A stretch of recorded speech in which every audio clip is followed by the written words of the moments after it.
என் அன்பிற்கினிய இறைவா, இந்த உடல் உன்னால் படைக்கப்பட்டது. உடலை இயக்கும் உயிர் உன்னால் கொடுக்கப்பட்டது.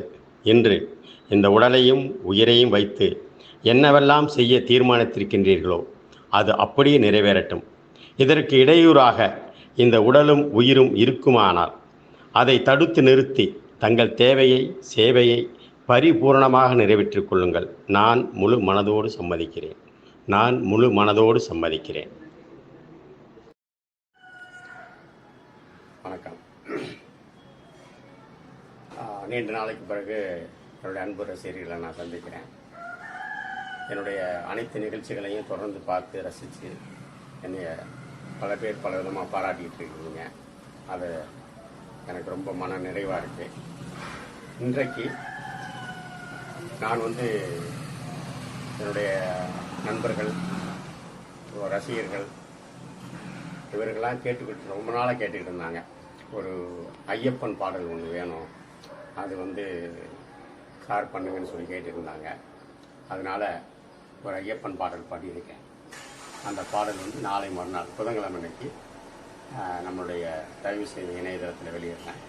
அந்த பாடலை படையப்பா படத்தில், திரு ரஜினிகாந்த் அவர்கள் நடித்த படையப்பா படத்தில் வெற்றி கொடி கட்டு என்ற பாடலை பாடிய பாலக்காடு ஸ்ரீராம் அவர்கள் பாடியிருக்காங்க.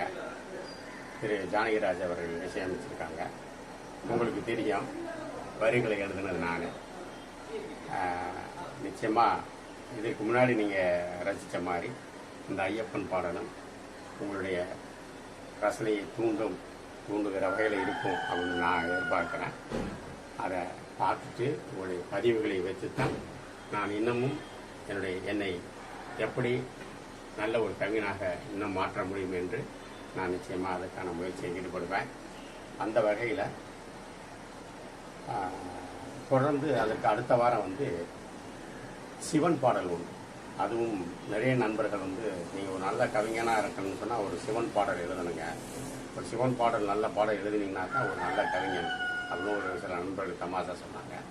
அதை 2-3 மாநாகலாம் முயற்சி பண்ணி அதுவும் பண்ணியிருக்கேன். அது நமது பாடகர், நாட்டுப்புற பாடகர் திரு வேல்முருகன் அவர்கள் பாடியிருக்காங்க. ஆர்டி மோகன் அவர்கள் இசையமைச்சிருக்கிறாங்க. வரிகளை அடியன் தான் எழுதியிருக்கேன். அதுவும் அதுக்கு அடுத்த வாரம் வெளியிட இருக்கிறேன். பாருங்க. தொடர்ந்து நான் எப்போயுமே ஒரு பதிவு எதனால் செய்வேன். அந்த பதிவை ஒரு சின்ன பதிவோடு நான் முடிச்சுக்கிறேன். வாழ்க்கையில் மனிதர்களை மனிதர்களாக மட்டும் பாருங்கள். தோற்றத்தை வைத்து மட்டும் பார்க்காது. மனிதனை மட்டும். தோற்றம் என்பது பொய்யானது. ஒரு அழுக்கு துணியோட ஒரு ஆள் வருவான். அவனை பார்த்து என்ன அப்படின்னு நினைக்கிறது தவறு. ஒருவேளை அவர் நல்ல உழைப்பாளியாக இருக்கலாம், உழைச்சிட்டு வருவார்கள். ஒருத்தர் நீட்டாக ட்ரெஸ் பண்ண அப்படி பந்தாவாக வருவாங்க. அவங்க பார்த்தா பெரிய ஆளுப்பா அப்படின்னு நினைப்போம். ஆனால் அவர் வேலை வெட்டி இல்லாமல் சுத்தமாக அடுத்தவரை எதனா பிராக்கெட் போட்டு சாப்பிட்றவங்களா இருக்கலாம். ஆக மனிதனாக மட்டும் பாருங்க, தோற்றத்தை வைத்து பார்க்காதீங்க. ஆனால் இன்றைக்கு சமுதாயத்தில் நிறைய அது யதார்த்தமான வாழ்க்கையாக போச்சு. நம்ம என்ன செய்யறோம்னா, நம்ம வீட்டுக்கு யாரோ ஒரு விருந்தாடி வந்தால் கூட கொஞ்சம் அப்படியே கையில் காலில் மோதிரம் செய்யணும், அப்படி நல்லா ட்ரெஸ் பண்ணிட்டு வந்தாங்க. அது அல்லது ஏற்கனவே ஒரு வசதியானவர்கள் கார் இருக்குது, பங்களா இருக்குது அப்படின்னு தெரிஞ்சதுன்னா அவங்கள நம்ம வரவேற்கிற விதம் வரும்போதே போய் வாசப்பள்ள நிற்போம். வாங்க சார் எப்போ அப்படின்னு சொல்லுவோம்.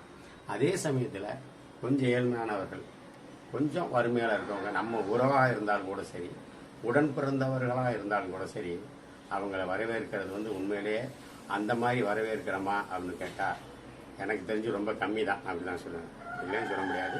பாசம் இருந்தாலும் பொருளாதார ரீதியாக தான் பார்க்குறாங்க நிறைய. தயவுசெய்து அது மனிதனை மிகவும் மனதை புண்படுத்தக்கூடிய விஷயம். அதனால் உங்களுடைய வரவேற்பு, உங்களுடைய அன்பு என்பது அவர்கள் அணிந்திருக்கக்கூடிய நகைகளையோ வைத்திருக்கக்கூடிய பணங்களையோ வைத்து இருக்கக்கூடாது. யார் எந்த தோற்றத்தில் எப்படி வந்தாலும் உங்களை தேடி வருகிறார்கள், உங்களை பார்க்க வருகிறார்கள், அவர்களை அன்போடு வரவேற்க வேண்டும். அது ரொம்ப ரொம்ப ரொம்ப முக்கியம். அது நிறைய இடங்களில் நடக்கிறது இல்லை. அதை நான் ஒரு சில இடங்களில் பார்த்துருக்கேன். அதனால தான் இதை பதிவு பண்ணியிருக்கேன். தயவு செய்து எந்த சூழ்நிலையிலையும் மனிதனாக மட்டும் பாருங்கள், தோற்றமாக பார்க்காதீர்கள், ஏற்றத்தாழ்வை காட்டாதீர்கள். உங்களிடம் உதவி தேடி வந்தால் கூட, உங்களால் முடியவில்லை என்று சொன்னால் கூட, பக்குவமாக அவர்களிடத்திலே சொல்லி அவர்களை அனுப்ப பழகுங்கள். உதவி கேட்டவர்களை கேட்டு முடிப்பதற்குள்ளாக பதிலை சொல்லி அனுப்பாதீர்கள். உதவி செய்ய முடியவில்லை என்பது பெரிய விஷயம் இல்லை.